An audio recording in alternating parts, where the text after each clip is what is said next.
নমস্কার।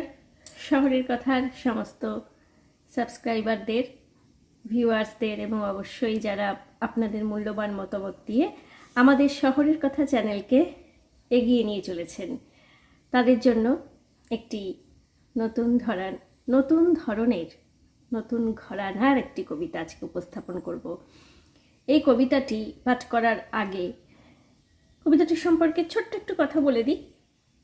পাঠ্যসখা অধিকারীর কবিতা, নতুন করে বলার কিছু নেই। প্রতিটি কবিতাই ভাবনার কবিতা, নতুন করে ভাবার কবিতা।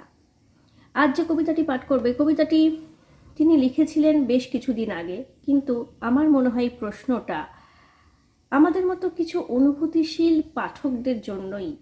যতবার রামায়ণ পাঠ করেছি, রামের সম্পর্কে এই ধরনের কথা আমার মাথায় আগেও এসেছিল, কিন্তু এভাবে লেখার মতন ক্ষমতা বা সাহসিকতা কোনোটাই আমার হয়নি। মহাকবি বাল্মীকিকে শ্রদ্ধা জানিয়েই, তার প্রতি বিন্দুমাত্র শ্রদ্ধার এতটুকু অক্ষুণ্ণ হয়নি কবিতাটির পংক্তিতে পংক্তিতে কোথাও। তবু সেই বাল্মীকিকে কোথাও ভুল ধারণা হয়নি, কিন্তু কবিতাটি যখন পাঠ করবো আপনারা বুঝতে পারবেন কোথাও যেন রামের যে অপারগতা, সীতার যে নির্মম একটা যন্ত্রণা, সেটাকেই যেন কবি বারে বারে উপস্থাপন করার চেষ্টা করছেন, বারে বারে মনে করাতে চাইছেন যে এই যুগে রাম এবং সীতার এই যে করুণ পরিণতি, এটা হওয়ার কি খুবই প্রয়োজন ছিল? কবিতাটি পাঠ করলেই বুঝতে পারবেন আমি কি বলতে চাইছি। বেশি কথা না গিয়ে সরাসরি চলে যাচ্ছি ত্রিবেণী সঙ্গম, কবি পাঠ্যসখা অধিকারীর লেখা কবিতা আদি কবি রীতিকথা। কবিতাটি পাঠ করে শোনাচ্ছি। হে আদি কবি বাল্মীকি, সত্যি আপনি কি দস্যু রত্নাকর ছিলেন? সত্যি আপনি কি শ্রী শ্রী রামচন্দ্রের জন্মের পূর্বেই গোটা রামায়ণখানি লিখে ফেলেছিলেন? রাক্ষসরাজ রাবণের ব্ল্যাকমেলিং যদি সত্যি হয়, সীতা হরণও তবে মিথ্যে নয়? কি বলেন? যাই বলুন না কেন ভাই, ত্রেতা যুগের সেই সততার যুগে এমন লেখা আপনাকে মানায় না। আপনার ওই পেল্লাই কাহিনীর লেজ ধরেই তো এই যুগের রাবণেরা এত হাইজ্যাক, এত শ্লীলতাহানিতে সিদ্ধহস্ত। হে মহাকবি বাল্মীকি, আদৌ প্রয়োজন কি ছিল এত উদ্ভট সব লেখার? অপহৃতা সীতা শেষমেশ রাবণের দেশের নায়িকার পরদেশে ক্লেশ, এই নিয়েই তো এত মারপিট, বাহুবল, হইচই, রসাতল। আসলে রাবণ রামের যুদ্ধের যিনি মূল হোতা, তিনিই তো সীতা, রামচন্দ্রের মিতা। লঙ্কার অশোক বনে একেবারে একা ত্রেতার নায়িকা ভাবা যায়? তাই কোলের সিনেমায় আপনার কাহিনীর ছায়াপাত, নায়িকারা বেমালুম উপকার। নায়ক ভিলেনে হাতাহাতি, মারপিট, খুলতে সেই নায়িকারই গিট, বাধা ধাঁচে, অস্বীকার করতে আপনি পারেন না। দেখুন না, মনে করে দেখুন, অশ্বমেধ যজ্ঞের আড়ালে কি সাংঘাতিক বাণিজ্যিক কাহিনী রুকিঝুঁকি। পরিবেশনায় কিস্তি মাত করবে বুকি। হে দূরদর্শী কবি, করেছেন কি এই একেবারে মার্কা ছবি? কবি হে, করিলেন কি মোহে এহেন গোপনীয়তার প্রকাশ? আপনার ওই কাহিনীখানার অনুসরণেই তো কলির মনুষ্য কিছু অশ্ব বনে গেল, ধর পাকড় শুরু হলো রমণীকে। ধর্ষণ তাই দিকে দিকে জল ভাত এখন। ধর্ষকের ফাঁসিতেও নিস্তার নেই নারীর। ধর্ষণ, আবারও ধর্ষণ, ক্রম ধর্ষণ, ক্রোধে ধর্ষণ, প্রতিশোধে ধর্ষণ, সুখে সাধে ধর্ষণ, ভিন্ন সাধে ধর্ষণ, হীন বোধে ধর্ষণ, অবাধে ধর্ষণ, ঋণ শোধে ধর্ষণ। আবার সেদিন সংবাদে ছেপেছে দেখলাম, সম্পর্ক বিচ্যুত পূর্বতন স্বামী দামি একখানি উট উপহার পাঠিয়েছিলেন পূর্বতনা স্ত্রীর জন্মদিনে। প্রীতির সৌজন্যে হঠাৎ একটি অশুভ দিনে উদয় হলো সেই উটের মনে আপনার ত্রেতার সেই অশ্বের কথা। আর যাবি কোথা? মুহূর্তে উটখানা ঝাঁপিয়ে পড়লো যৌন বাসনায় পর স্ত্রীর ওপর, রীতিমতো ধর্ষণ করলো ওই রমণীকেই এবং ডেকে আনলো ওই অবলার মৃত্যুকে। হে কবি শ্রেষ্ঠ বাল্মীকি, সত্যি ভাবছেন কি কাজটা আপনি করেছেন কি পথদ্রষ্টা হয়ে? আবার ওটাই বা কি হলো? ঘরের ভাই শত্রু হলো? বিভীষণের মতো সৎ মানুষটাকে, সুবোধ রাক্ষসটাকে পর করে দিলেন দাদার থেকে। আর ওদিকে হুৎকা এক বানরকে বীর হনু সাজিয়ে লেজে দিলেন আগুন জেলে। লম্ফ ছম্প খেলে কি কাণ্ডটাই না বাঁধালো। আবার দেখুন যুদ্ধ বিপাকে কেমন তছনছ করলেন সোনার লঙ্কাটাকে। হ্যাঁ, আপনি তো, আপনার কাহিনী পড়েই তো 7 সমুদ্র 13 নদী পেরিয়ে মোড়র রাজা আর এক দেশের নাক গড়া নানা পেপাকে তছনছ করে ছাড়লো ইরাকটাকে। শুধু কি তাই, ওখানকার রাজাকে গলায় একেবারে দড়ি পরিয়ে বেমালুম ঝুলিয়ে দিলে গা। লঙ্কাটা জ্বলে পুড়ে ছাই হলো আপনার লেখনীতে, আর ইরাকটা ধরা পড়ে ভূত হলো মার্কিন বাহিনীতে। অস্বীকারের উপায় কিছু নেই কবি, এ সবার জানা ছবি। আবার এদিকে দেখুন কলিযুগে রাজা নীতিধারীরাও রাতারাতি কেমন বুদ্ধিমান হয়ে উঠল। এও তো আপনার লেখনেরই কারসাজি। আপনার ওই আনকোড়া কাহিনীতে চোখ বুলিয়েই তো কলির এই বুদ্ধিমত্তার প্রকাশ। হে বাল্মীকি, ভেবে একবার দেখেছেন কি এই ক্রেতাতেই কেমন ভোট ক্রেতা বানিয়েছেন আপনি ভগবান শ্রী শ্রী রামচন্দ্রকে? জলজান্ত দিব্যলোকে প্রজাগণের সম্মুখে কি কাণ্ডখানাই না বাঁধালেন আপনি। একেবারে তাজ্জব ব্যাপার। দেখে তো সকলেই বলেছে হাবা, আরে বাবা তিনি তো ভগবান, যথেষ্টই আছে কাণ্ডজ্ঞান। তিনি জানেন না স্বীয় স্ত্রী কত বড় সতী সাধ্বী, কিন্তু জেনেও জানলেন না সবার চোখে ধুলো দিয়ে প্রজারঞ্জনের নামে অগ্নি পরীক্ষায় তুললেন সীতাকে সর্বসমক্ষে, অর্থাৎ কিনা দেশবাসীর এক বাক্যে মহারাজের ন্যায় দণ্ডে ছিলাম ঠুকবে আর গদগদ চিত্তে মহারাজের নামে জয়ধ্বনি করবে, ভগবান শ্রীরামচন্দ্র যুগ যুগ জিও। তাই না দেখে সব বেটা একই পথে ঘামালো মাথা। ভোট পেতে হলে জনগণই যে শেষ কথা, কলির মন্ত্রীরাও বুঝে নিল তা। এ তো আব জাতপাত ভুলে ওরা এক পাতে খায়, আর নিজের পায়ের ধুলো নিজে নিয়ে আপন আপন গাও না গায়। ভোটের কথা মাথায় রেখে টাকটুমাডুম ঢোলক বাজায়, মিটলে ভোট কাটলে ঘোট, যে যার মতো ডিগবাজি খায়। হে বাল্মীকি, আমরা যে সব বুদ্ধির ঠেকি, আগে ভাগে আপনি তা ভালোই বুঝেছিলেন। ভারতবাসী চিরটা কালই সর্বনাশী, সে যা দেখে তাই শেখে। আগে কি হলো, পরে কি হাল হয়েছে, আর কি হবে ভাবে না, দেখবে অথচ খাবে না, এটাও হবে না। তবে হ্যাঁ, নিজের স্বার্থের হানি হলে প্রতিবাদ মিছিল সমাবেশ ঘেরাও রোখো বন্ধ এসব দিয়ে মুন্ডু কিন্তু ঘুরিয়ে ছাড়বে, হারবে না। ওই যে আপনার লেখা ওই ঘটনা, নিষ্কলঙ্ক নায়িকা অথচ মাথার ওপর কলঙ্ক মুক্তির বিশাল দায়ভার, কাহাতক সহ্য হয় আপদের অবিচার। তাই প্রতিবিধানে তার মনের ঘেন্নায় পাতালে প্রবেশ রাজরানী সীতার, মানে একেবারে সুইসাইড। লুকিয়ে চুরিয়ে নয়, সবার সম্মুখে, একেবারে সদস্যই, যা ইচ্ছা তাই। একে আইনানুক হত এ যুগ রাজ্যবাসীর সাক্ষ্য প্রমাণে আত্মহত্যার প্ররোচনায় দায় এনে শ্রী শ্রী রামচন্দ্র মহাশয়কে বেমালুম ঝুল খাইয়ে দিত মৃত্যুর দণ্ডে, কিংবা নির্ঘাত যাবজ্জীবন তো বটে, মানে সশ্রম আজীবনের কারার দণ্ডখানা বইতেই হতো তাকে। আর তার সঙ্গে আপনিও কিন্তু পার পেতেন না। প্ররোচনামূলক এই লেখাখানার জন্য তসলিমা নাসরিনের মতো হাল হতো আপনারও। মৌলবাদী যে শেষ কথা অক্ষরে অক্ষরে বুঝিয়ে দিত তা। সত্যি কথা বলতেই হয়, সাহস রেখে আপনার মননশীলতার দিক থেকে এক ধাপ এগিয়েছে আমাদের যুগ। আপনি তো রাজার সমুচিত দণ্ডবিধানে ভীত হয়েছেন, কিন্তু আমরা মশাই তা হইনি। যেমন কর্ম তেমনই ফলদানে ভয় এক ফোঁটাও পাইনি। দেখলেন না ইরাকে রাজা মৃত্যুদণ্ডেই দণ্ডিত হলেন, পারলো পৃথিবীর কেউ বাঁচাতে তাকে? পারবে না, পারবে না। সাপের মুখ থেকে ব্যাঙ কেড়ে নেওয়া অত সস্তা না। এভাবেই একে একে ন্যায়ের ঘাড়ে অন্যায় রেখে নানা কোলাজের উপস্থাপনায় আপনি দেদার নাম কিনলেন এবং রাতারাতি আদি কবি মার্কাখানা হয়ে উঠলেন। আমাদের মতো কলির কবিগণ কলকেই পায় না আপনার কাছে। আমরা তো আপনার মতো বেপরোয়া লিখতে পারবো না। জনস্বার্থ মামলায় ফাঁসিয়ে দেবে তো মানবাধিকার কমিশন, গোষ্ঠীর তুষ্টি করে ছাড়বে রাজা প্রজা ওঝা, কাউকে ওরা ছেড়ে কথা বলে না। আপনার সময় ভাগ্যিস এসব কমিশনের বালাই ছিল না, থাকলে নাস্তানুবোধ করে ছাড়তো আপনাকে, রেহাই পেতেন না কিছুতেই তা থেকে। যাই হোক, থাক এখন এসব কথা, একটা ছোট্ট কথায় আসি।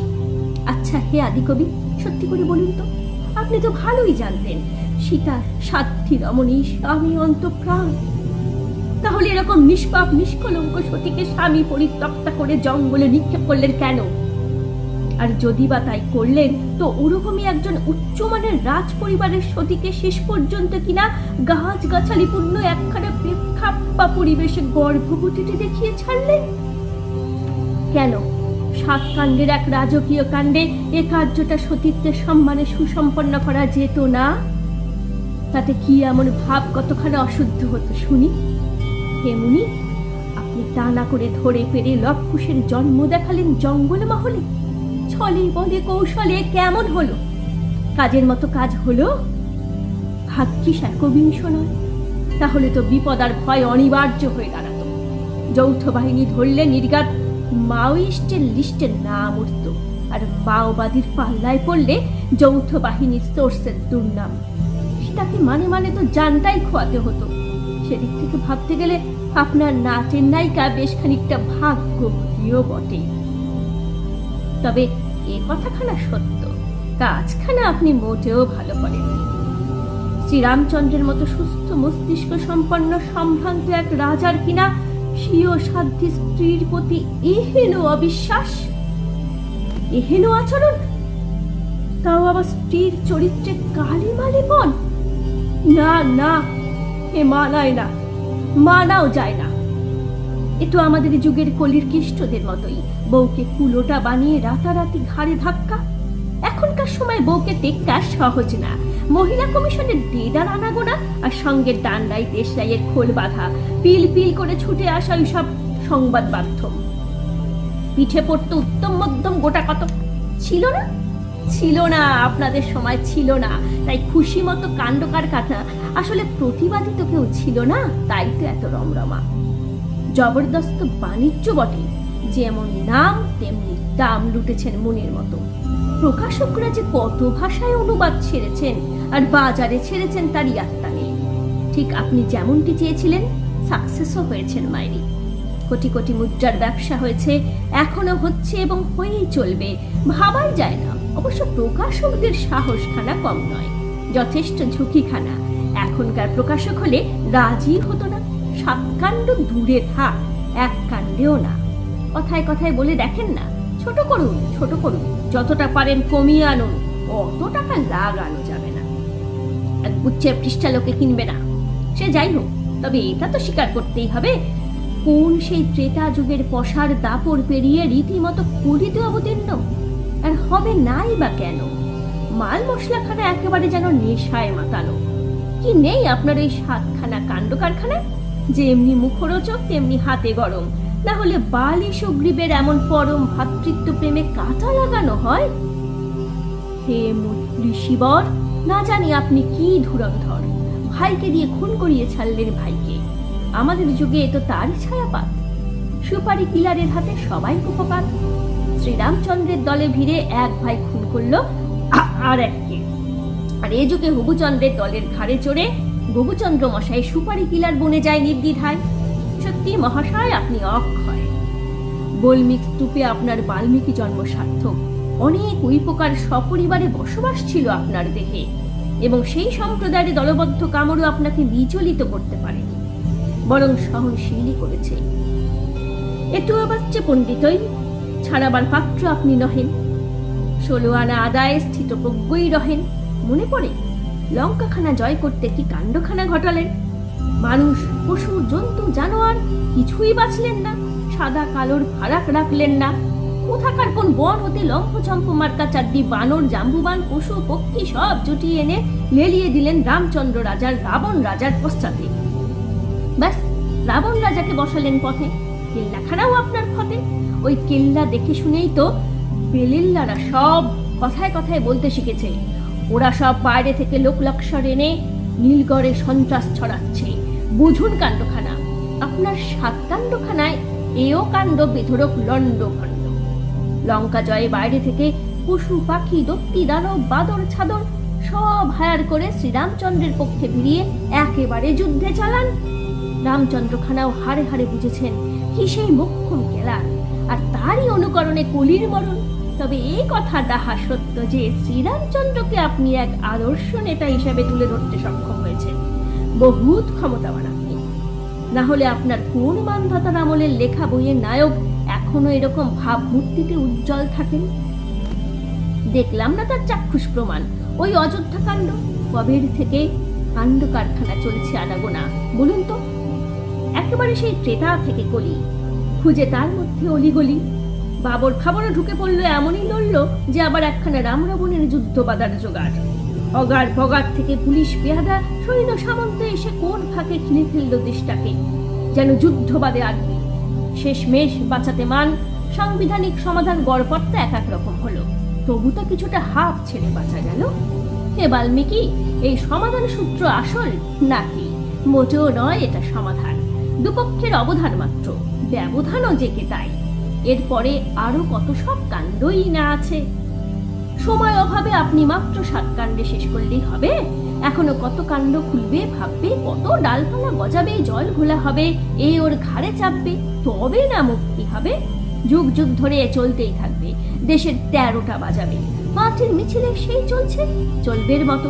বলুক চলুক, দেশখানা তো এখনো মগের মুলুক। যার খুশি যেটা যার খুশি করুক, আর দেশটা দাউ দাউ করে জ্বলুক। তবে যে যাই বলুক আদি কবি, আপনার প্রথম জীবনের সেই ছবি আমি কিন্তু ভুলতে পারিনি। আপনার নারদ মুনির প্রতি সেই সংলাপ, ভিখারি মাগিয়া বস্ত্র লইব এক্ষণে, জল জল করছে এখনো আমার মনে। আপনার কি মনে পড়ে সেই প্রায়শ্চিত্তের কথা? সেই যে দস্যুবৃত্তির জন্য এক নাগারে জেলের ঘানি টেনে এলেন, তবেই না সেই সংশোধনাগারে আদিকবির তকমায় আপনার রূপান্তরণ। দেবর্ষী নারদ শত সহস্র কোটি উইপোকার বিধরক কামড় খাইয়েছেন আপনাকে, তবেই তো সংশোধন আপনার। আমরাও কিন্তু সেই অনুকরণেই দেশ বিদেশে সব সংশোধনাগার করেছি। দেখেন না সংশোধনের নামে বন্দির নিপাত ঘটে আগারে, নইতো পগারে। তবে হ্যাঁ, ভাগ্যটা আপনার নেহাত খারাপ না। সংশোধিত নামখানা ভালোই করেছিলেন আপনি, বাল্মীকি। একেবারে ধোপ দুরন্ত নাম, নামখানাতে একেবারে মুনি ভাবখানা যেন লেগে আছে। ভাগ্যিস সেই সময় দেবনাগরীর গড়াগড়ি ছিল তাই, না হলে নামখানা আপনি পেতেন কি জানেন? সে যুগের ভাষাটার কৃপায় বলিমিক থেকে বাল্মীকি সেজেছেন, আর এ যুগের ভাষায় হলে হতেন উইপকি টকি গোছের কিছু। আর এই কথাটাও আপনাকে স্মরণ করিয়ে রাখা প্রয়োজন মান্যবর। আপনার জন্য দেবর্ষী নির্দিষ্ট দণ্ড কিন্তু সশ্রমে ছিল, বিনাশ্রম মোটেই নয়। কারণ আপনি তো বল্মিক পরিবেষ্টিত সংশোধনাগারে আলসেমিতে বসে থেকে দিবারাত্র কাটাননি, রীতিমতো খেটেছেন, মালালাম জপেছেন, এবং তা নির্দিষ্ট কয়েক ঘন্টা মাত্র বাঁধা ধরা ছকে নয়, 108 বারে সর্বপাপক্ষয়। মোটেই নয়, দিবারাত্র অনর্গল মুখ দিয়ে ফেনা উঠে গেছে একেবারে। এটাকে শুধু শ্রম বললে কিন্তু বেশ ভুল করাই হবে। অবিশ্রাম শ্রম আখ্যায়িত করতে হবে, অর্থাৎ ব্যাখ্যাখানা হবে অবিশ্রামিক সশ্রম কারাদণ্ড। জানি না অবশ্য ভূভারতের শ্রম দপ্তরে এর কি নিদান আছে, তবে এটুকু বুঝি, এ যুগে পাপের শাস্তি হিসাবে কোনো অবিশ্রাম শ্রমের এতটুকু গন্ধ পেলে মানবের অধিকারে কমিশন একেবারে হেস্ত নেস্ত বাঁধাবে। আর একটা কথাও আমি জানি, যৌনকর্মের আকাঙ্ক্ষায় লিপ্ত থাকলে এবং ওটাকে বৃত্তি বা পেশারূপে চুজ করলে যৌনকর্মের শিরোপা লাভ করা যায়।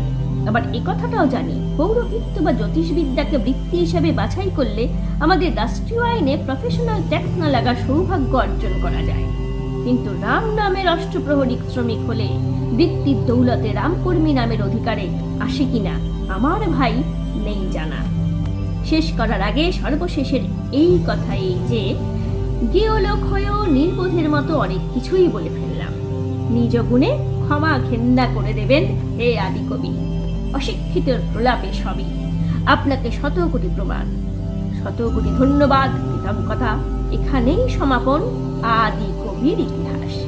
জয় বাল্মীকির জয়, জয় বল্মীকের জয়, জয় সংশোধনাগারের জয়, জয় সংশোধনের জয়, জয় সংশোধনী বিধানের জয়, জয় সংশোধনী বিধায়কের জয়, জয় আদি কবির জয়, জয় মহাকাব্যের জয়, জয় জয় জয়।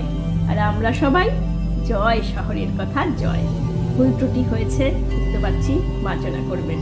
ভালো থাকুন সকলে। জয় শহরের কথা।